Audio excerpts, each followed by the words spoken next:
Home cleaning కోసం robot vacuum cleaner order చేశాను. Demo ఇవ్వడానికి వచ్చారనమాట. ఈ రోబోట్ వచ్చేసి వ్యాక్యూమింగ్ అండ్ మాపింగ్ రెండు ఒకేసారి చేస్తుంది. మనకు మాపింగ్ వద్దనుకుంటే ఓన్లీ వ్యాక్యూమ్ క్లీనింగ్ కూడా పెట్టుకోవచ్చు.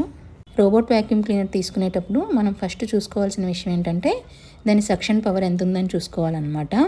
సక్షన్ పవర్ని పాస్కల్స్లో మెజర్ చేస్తారనమాట. ఈ రోబోకి వచ్చేసి సక్షన్ పవర్ 10,000 పాస్కల్స్ అనమాట. ఇక్కడ వచ్చేసి రోబోట్ని బెడ్రూమ్లో సెట్ చేయిద్దామని చెప్పి చూశాను. కాకపోతే దీనికి 60 amps ప్లగ్ ఉండాలట.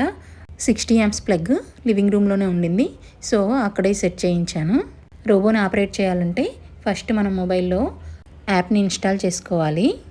నెక్స్ట్ వచ్చేసి రోబోట్ మన హౌస్ మొత్తము మ్యాపింగ్ చేసుకుంటుంది. మ్యాపింగ్ చేసుకున్న తర్వాత మనం రోబోట్ని యాప్ నుండి ఆపరేట్ చేసుకోవచ్చు. మనకి ఇల్లు మొత్తం క్లీన్ చేసుకోవాలంటే మొత్తం చేసుకోవచ్చు, లేదంటే ఏ రూమ్ కావాలంటే ఆ రూమ్ సెలెక్ట్ చేసుకొని అలా కూడా క్లీన్ చేసుకోవచ్చు అనమాట.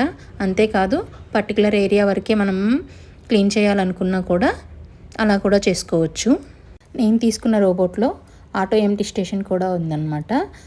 ఇక్కడ వచ్చేసి వాటర్ ట్యాంక్ అలాగే బ్రష్ ఎలా తీసి మళ్ళీ అరేంజ్ చేసుకోవాలి అనేది చూపిస్తున్నారు.